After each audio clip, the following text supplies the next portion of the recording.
Hey guys, welcome back to my channel Madhu's vlog. তো আজকের কি রান্না করব সকাল সকাল আর এত ঠান্ডা পড়েছে। আশা করি সবাই ঠান্ডায় খুব ভালো আছো, কারণ একটু ঠান্ডা তো দরকার। তো চলো আজকে কি রান্না করব সেগুলো দেখে নিই। এই আছে কাতলা মাছ, এটা ধোবো।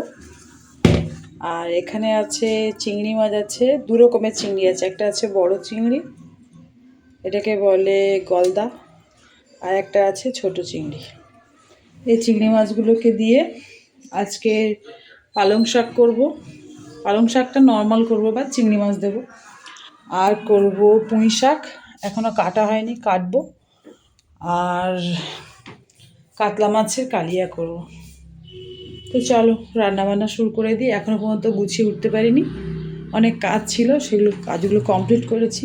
আর ফ্রিজ তো একদম পুরো ভর্তি, এখানে মানে আনাজ রাখার জায়গা নেই।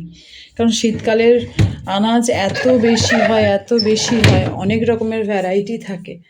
তো চলো এই আনাজগুলো এখন ঢোকাতে হবে। আগে আমি সব রান্নাবান্নার জন্য সব কেটে কুটে নিই, তারপর আমি করছি ভিডিও। দেখো আমার আনাজ কাটা হয়ে গেছে। এটা হলো পালং শাক, এতে আছে পালং শাক, কী বলে, সিম, বেগুন, তারপরে কচু। আর এদিকে মাছটা কেটে ভালো করে ধুয়ে রেখে দিয়েছি। চিংড়ি মাছ আছে, আর এখানে গলদা চিংড়ি আছে, আর এখানে আছে পুঁই শাক, কুমড়ো আর আলু। এবার চলো কাতলা মাছটা ভেজে নিই। আমি সর্ষের তেল দিয়েছি, গরম হচ্ছে। সর্ষের তেল দিয়ে অনেকটা গরম করে নিই, তারপরে আমি একটু রিফাইন তেল দিই, অল্প করে দেবো।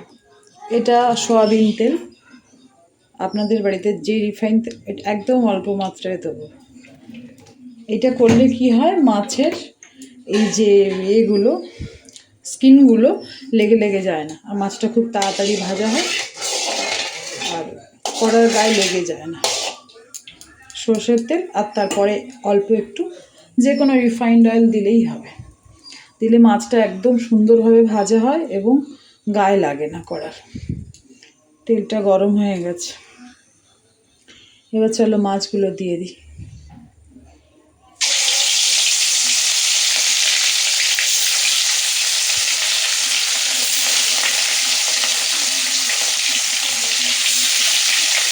মাছগুলো ভেজে নিই। মাছ ভাজা হয়ে গেছে, এখানে কাতলা মাছ ভাজা, এখানে গলদা চিংড়ি আর কুচু চিংড়ি, এই যে ভাজা।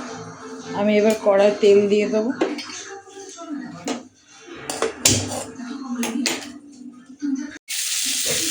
কড়ায় চিংড়ি মাছ ভাজা ছিল, আমি একটু দিই। এরপর দিয়ে দেবো তেল, এটা দিলেই হবে।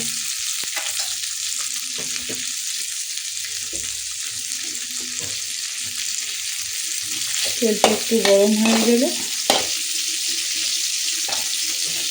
একটু গরম হোক, তারপর দিয়ে দেবো এখানে এই যে আছে পাঁচফোড়ন, টমেটো, রসুন কুচি, শুকনো লঙ্কা দুভাগ করে, পেঁয়াজ কুচি, টমেটো, এই যা আছে মশলা একসঙ্গেই দিয়ে দেবো।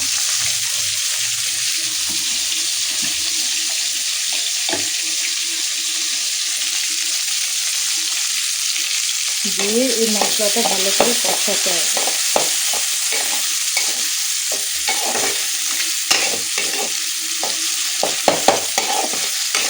মশলাটা ভালো করে ভাজা ভাজা হয়ে গেলে এবার দিয়ে দেবো পুঁই শাক, এটা আগে থেকেই ধুয়ে একদম বাছা আছে।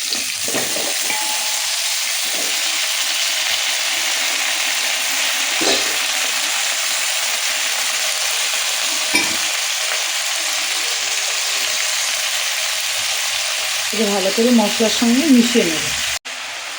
পুঁই শাকটা ভাজা ভাজা হয়ে গেছে, এবার একটু মশলা দেবো। দেবে একটু হলুদ,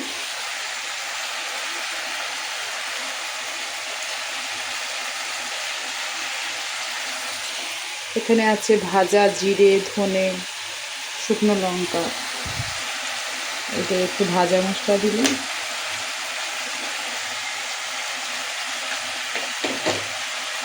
নুন এখনও দিইনি, কারণ নুন দিলে জল বেরিয়ে যাবে, মানে ভালো করে কষতে হবে।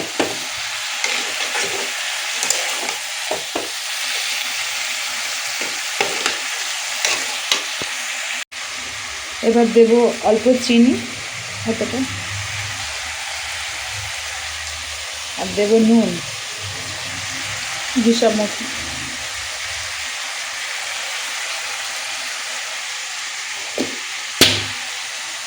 ভালো করে এটা মেশাবো।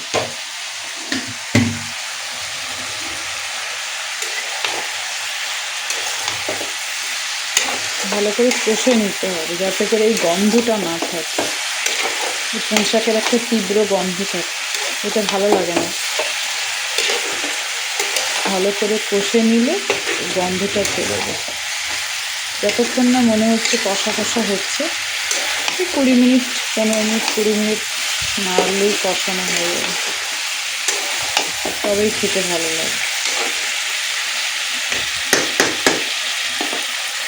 কষানো একদম ভালো মতো হয়ে গেছে। আমি একটু গরম জল করে রেখেছি, কারণ পুঁই শাক একটু সিদ্ধ হতে সময় লাগে, আর যদি গরম জল দেন তাহলে তাড়াতাড়ি সিদ্ধ হবে আর রান্নাটাও তাড়াতাড়ি হয়ে যাবে।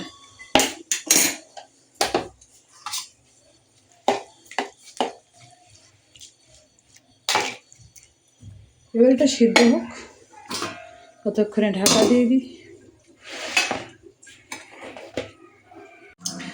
আমার পুঁই শাকের তরকারি হয়ে গেছে, চলো এবারে রান্না করি পালং শাক। তেল গরম হয়ে গেছে, দিয়ে দেবো জিরে আর 5 ফোড়ন, টমেটো, কাঁচা লঙ্কা,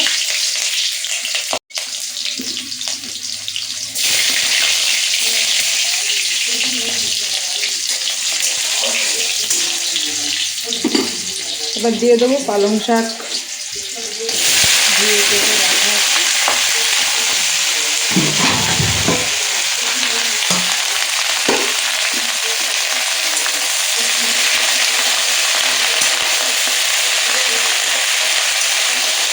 ভালো করে নেড়ে নেব। এখন হলুদ দেবো না, আগে ভালো করে ভেজে নেবো। ভেজে নিলে ভালো লাগে।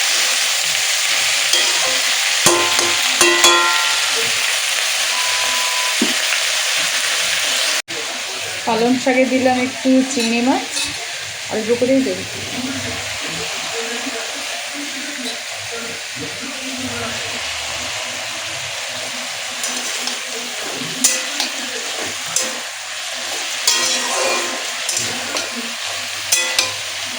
আর দেবো হলুদ গুঁড়ো,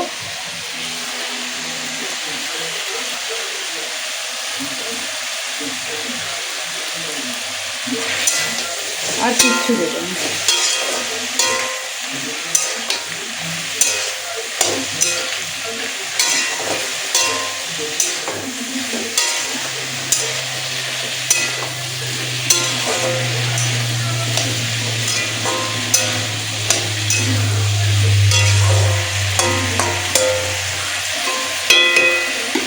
এবার ঢাকা দিয়ে দেবো। নুন চিনি একটু পরে দেবো। এবার দেবো অল্প চিনি,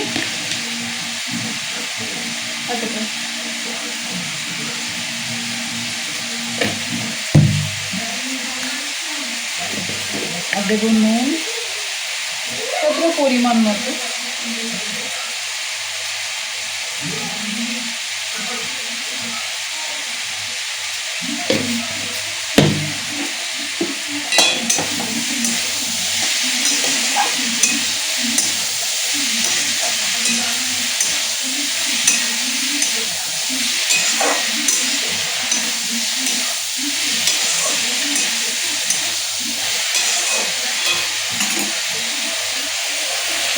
ভালো করে ভাজা তো হয়ে গেছে।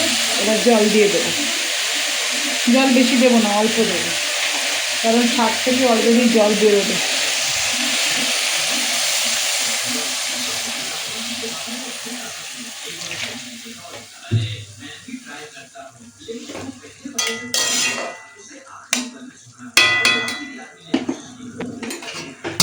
ঢাকা দিয়ে দেবো। হয়ে গেছে আমার পালং শাকের তরকারি। তো চলো আজকের মতো ব্লগটা এতটাই রাখলাম, টাটা।